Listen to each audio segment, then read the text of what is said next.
and welcome to the West Valley Unitarian Universalist Church in Glendale, Arizona, and welcome to our Zoom church service. I'm very happy you're here to share it. My name is Barry Linden, and I'm your worship associate and co-host for the meeting. Paul Darling is the other co-host, and he's the one showing the slides and playing the videos and the music as needed. Parts of this service will be recorded and uploaded to our YouTube channel for later viewing. Due to copyright issues, some of the music will not be recorded, and we will also stop the recording prior to doing our joys and concerns at the end of the service. You are then free to unmute yourself and give your joy or concern without sharing it with the entire world. Following the formal part of the service, we will keep the meeting running for a while to allow you to talk with each other as you would in a fellowship hour. These words are from Jack Mendelson. Here in this sanctuary of ancient dreams and wisdom and beauty, we come to grow, to be healed, to stretch mind and heart, to be challenged, renewed, to be helped in our own continuing struggles for meaning and for love, to help build a world with more justice and mercy in it, to be counted among the hopers and the doers. In the face of cynicism, darkness, brutality around us and within, we seek to align ourselves with a living community that would affirm rather than despair, that would think and act rather than simply adjust and succumb. Here we invite the spirit of our own humanity and the healing powers under, around, through, and beyond it to give us the nerve and grace, the toughness and sensitivity to search out the truth that frees and the life that maketh all things new. It's good to see all of you here today. While we're not in the same place, I hope that all of us can find the connection that we have missed so much during the past few months. Here are our opening words by Kirk D. Lodeman Copeland. We are called to gather in worship as a beloved community. We are called to set aside distractions and anxieties that we might touch deeper springs and be renewed. We are called to seek and share comfort for the hurts that afflict. We are called to desire more love, more justice, and life more abundant. We are called to truth, to mercy, to humility, and to courage. Let us answer the call with the yes of our lives. This past Wednesday was Random Acts of Kindness Day, and it seems fitting to recognize that. It seems to me that kindness and mercy are intertwined. Our theme for February is mercy, and it seems to me like we can't be merciful without being kind. Anne will be giving a sermon on random acts of kindness later, and kindness is a theme that will run through our service today. I hope you will find it inspiring. I have no notices or announcements for today, but in the future, if you have announcements that you would like read aloud in the service, please send them to me, and I will make sure the worship associate has them for the service.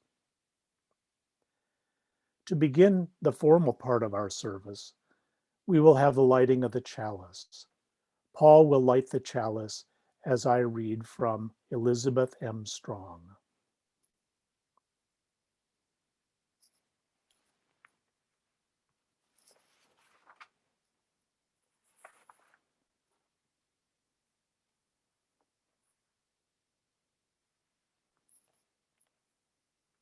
Thank you, Paul. Reverently, I offer this symbol of our hope and high intent. Reverently, I bequeath this flame to you. This is the light for everyone who comes into the world. Bear this light to others one by one. Let the flame go from life to life till all is lit with its warmth.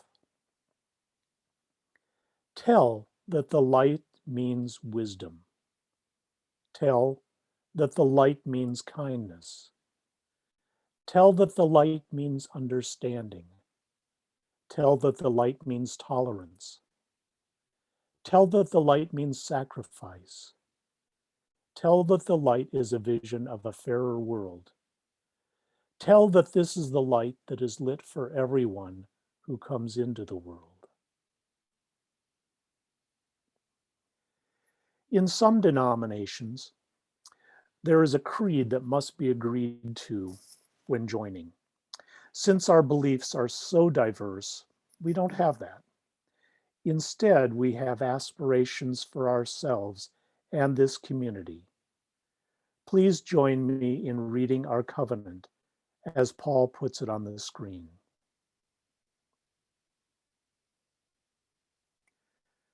Love is the doctrine of our congregation.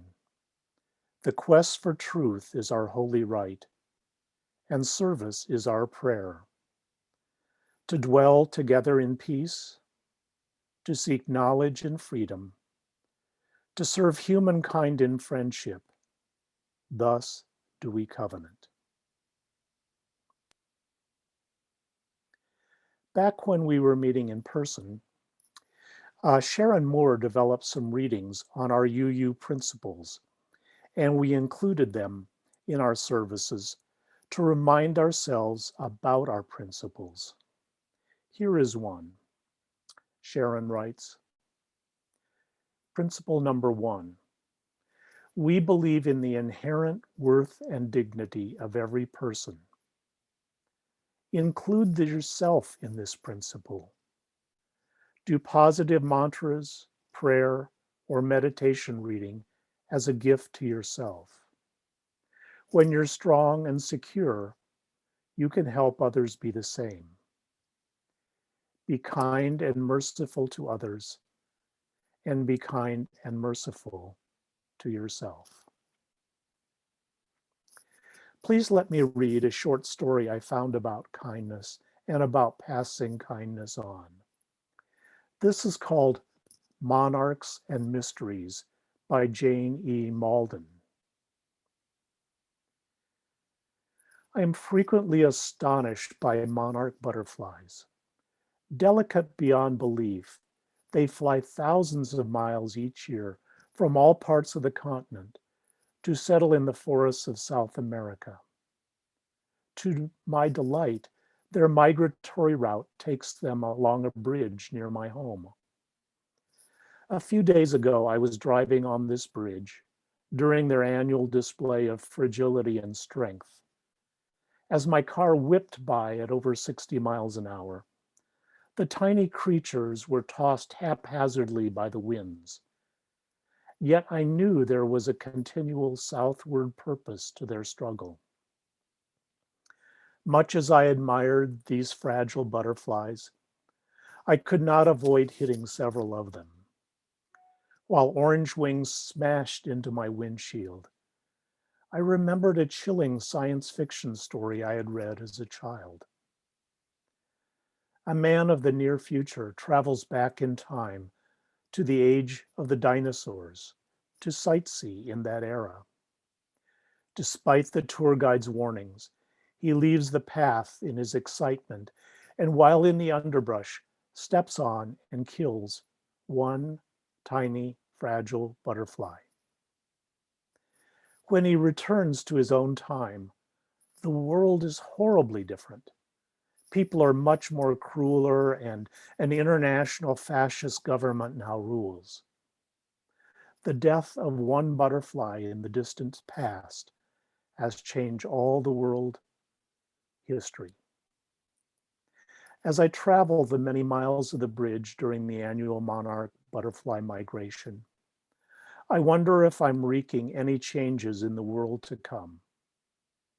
What effect do my words and deeds, both on the bridge and off, make in the environment and in the human world? Surely they do make a difference. Our kindness affects lives we will never see. Our cruelty casts ripples that may drown strangers.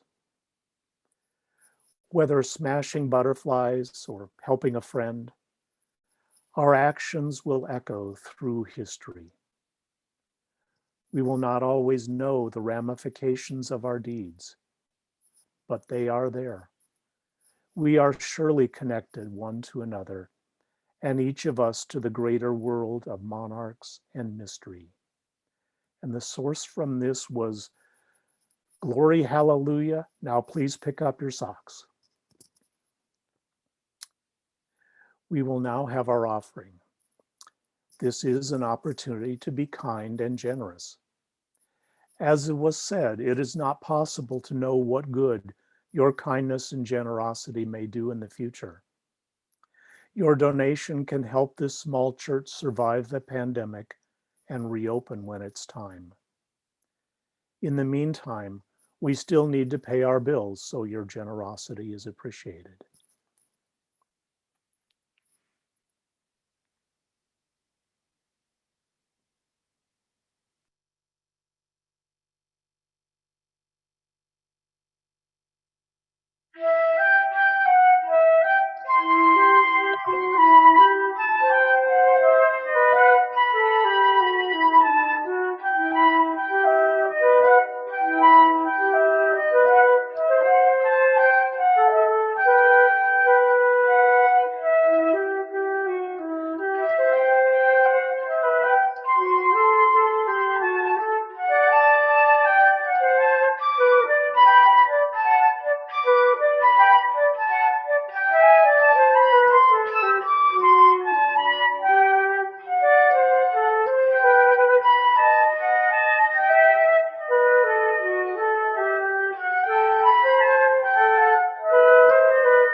Thank you, Kelly, and thank you, Paul.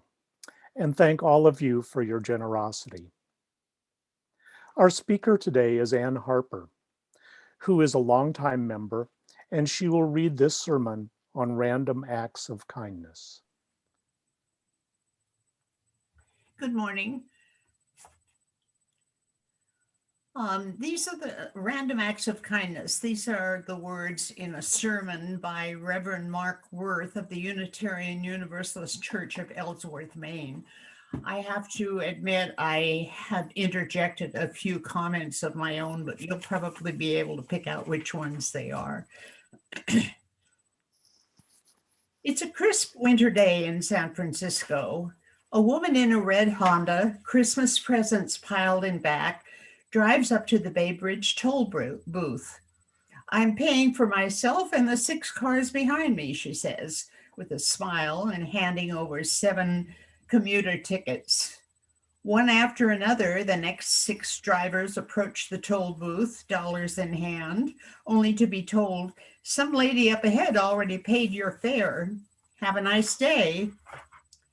The woman in the Honda, it turned out, had read something on an index card on a friend's refrigerator.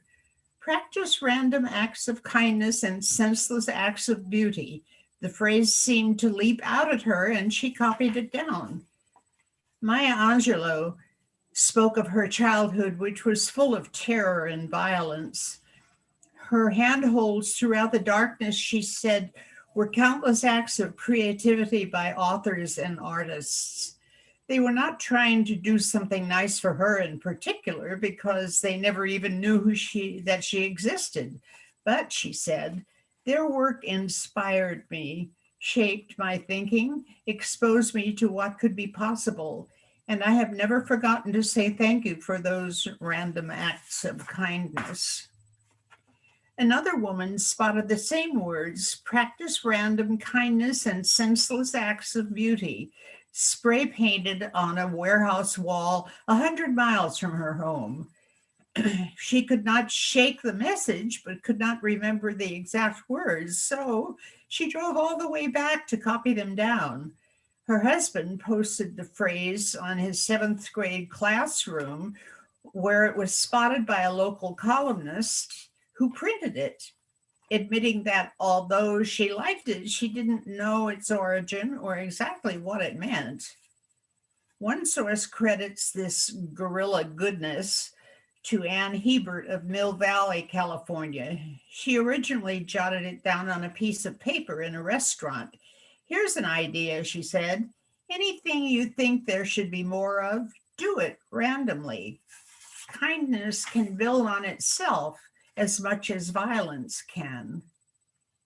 She has not copyrighted the words or the idea, but she is willing to sell you a bumper sticker for $3. Sometimes virtue pays. We are starved in this world for the gift of human kindness. Practice random acts of kindness may sound a bit overly sentimental, but it is also a humane call to basic human compassion. In a society that seems to be losing its civility and sense of justice, from the language of violence, we hear all about us, the cruelty toward one another of which we are capable, and the stress load on human relationships.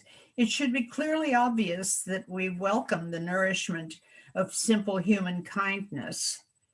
The notion of random acts of kindness is a reminder of agape, the Greek word used by Reverend Martin Luther King and by Christian scriptures to refer to the love we show to other people simply because they are our fellow human beings, our sisters and brothers.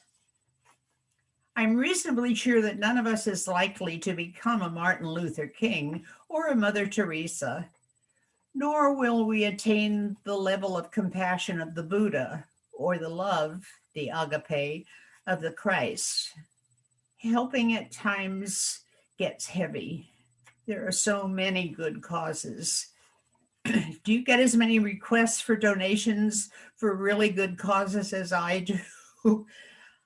Are we all on the same mailing list? There is so much to do and so many calls for help, and it seems as though there are too few willing or able to help. If we are not overwhelmed, we are certainly at the very least whelmed. There are times when we need to break away from the worries of the world ourselves, from the fret and fever of the day, and drink water from the well again to refresh our own souls. There's nothing wrong with this. In fact, self-care is necessary. So what can we do? I don't have a direct line to the pipeline to the cosmos that allows me to tell you the meaning of life. Yet I find that it works if I begin with the assumption that we are here to learn something, to learn to live in relationship, in community. Life is a journey. We are not really sure where it will take us. Sometimes the journey will bring us pain. If we remember that there are others like ourselves on the journey, when we encounter others, we will treat them with kindness. If we do that, I believe that kindness will return to us sooner or later. We all want to be loved, but love is not getting, it's giving. We cannot live only for ourselves. 1,000 fibers connect us with our fellow humans, and our genes connect us with every living thing. Among those connections, our actions run as causes and they come back to us as effects. In those moments when I am able to go beyond my narrow and unenlightened self interest, I am able to feel that connectedness with others in a sense of compassion and in a gratitude for the miracle of life. When I realize that the kinds of pleasure and pain that I feel are also felt by others, I cannot help but have some connection and compassion. It's not necessary to be great to be connected. One does not have to be a Gandhi or a Jesus to live a worthwhile, connected, and compassionate life. You don't have to take all the burdens of the world on your shoulders. I remember a friend whom I caught planting tulip bulbs at the UU church I attended in Massachusetts. He didn't want anyone to know he had done it. He just wanted people to be pleased when the flowers came up in the spring. It was a random act of kindness. That's usually enough. Random acts of kindness are those little sweet or grand or lovely things we do for no reason except that momentarily the best of our humanity has sprung into bloom.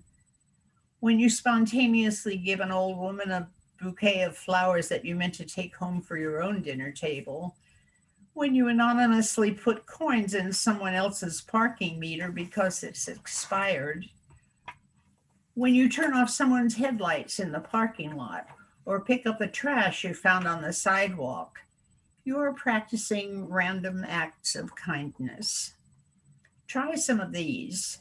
Next time someone speaks to you, listen deeply without expecting anything. Yes, it's a drag, but why not put your shopping cart back in its appointed place?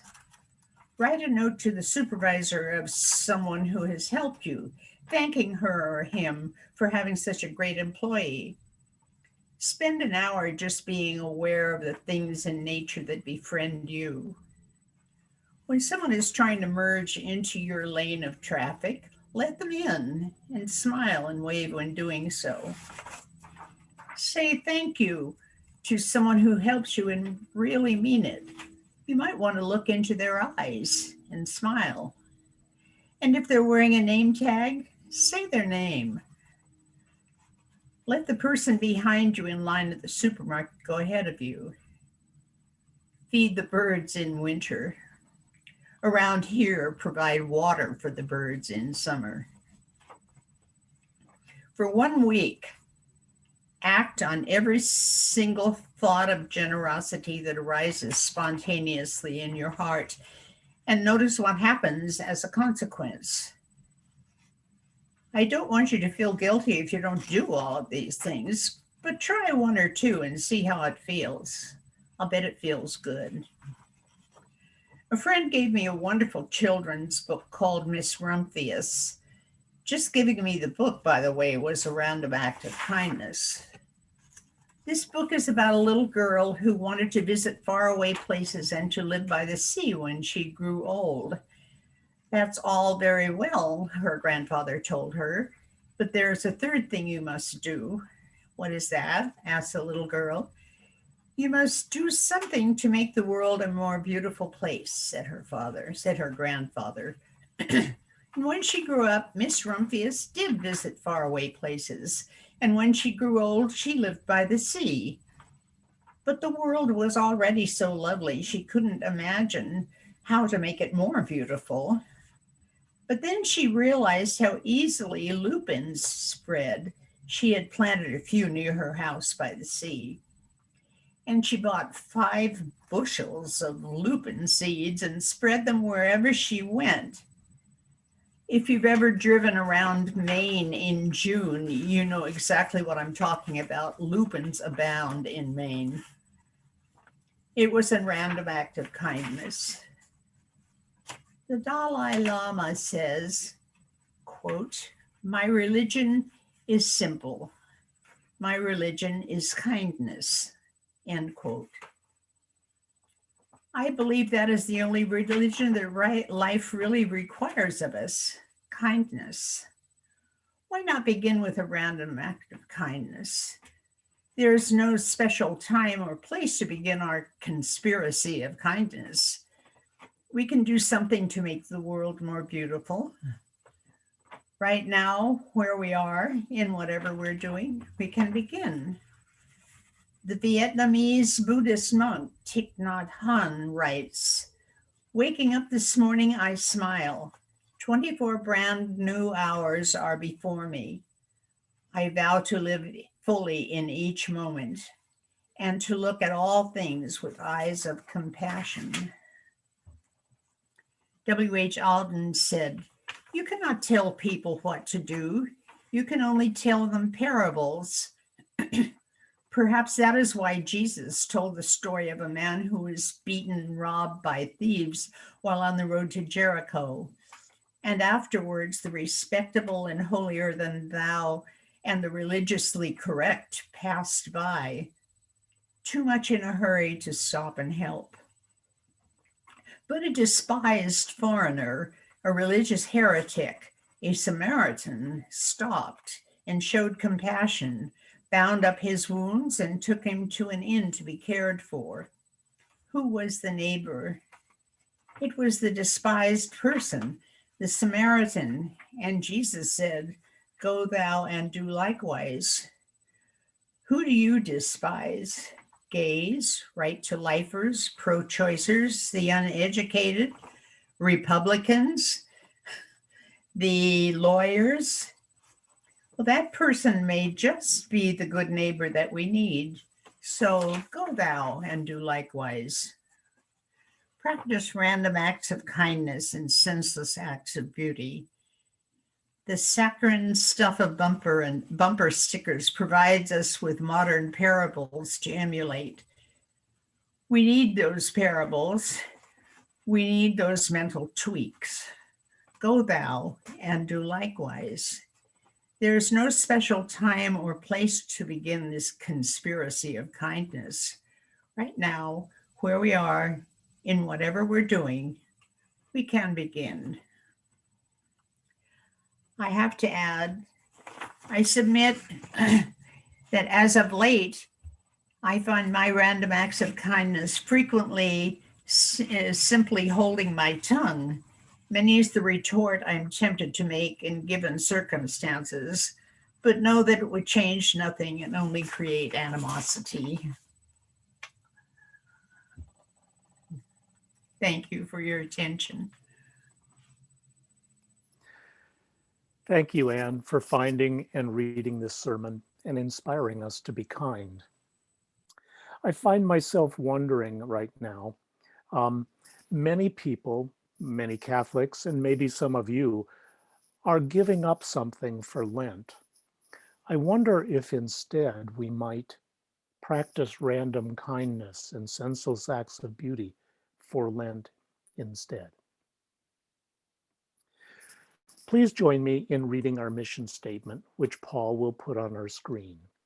Even though I'll be the only one you can hear on the screen, please read it with me. We agree to provide a safe place to celebrate diversity, draw inspiration for living better lives, foster social and environmental justice, and compassionately support each other in our spiritual searches.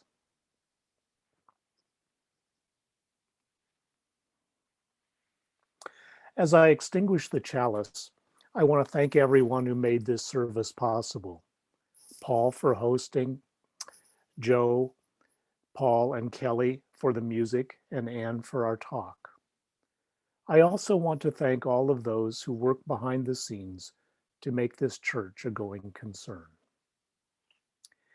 As a benediction, I would like to read this blessing for all of us by Robin Tanner. Today we share in a blessing for losers, risk takers, all failures far and wide. Blessed are they who fall in the mud, who jump with gusto and rip the pants, who skin the elbows and bruise the ego, for they shall know the sweetness of risk. Blessed are they who make giant mistakes, whose intentions are good but impact has injured, who know the hot sense of regret and ask for mercy. For their hearts will know the gift of forgiveness. Blessed are they who have seen a D or an F or a C or any letter less than perfect, who are painfully familiar with the red pen and the labels as less than, for they know the wisdom in the imperfect. Blessed are they who try again, who dust off, who wash up, who extend the wish for peace, who return to sites of failure, who are dogged in their pursuit, for they will discover the secret to dreams. Blessed are they who refuse to listen to the naysayers, for their hearts will be houses for hope. Blessed are they who see beyond the surface of another, for they will be able to delight in the gift of compassion. Blessed are they who stop running the race to help a fellow traveler, who pick up the fallen, who stop for injured life, for they shall know the kindness of strangers. Blessed are they who wildly, boldly abandon winning, for they shall know the path of justice. We will now stop the recording and go to our postlude.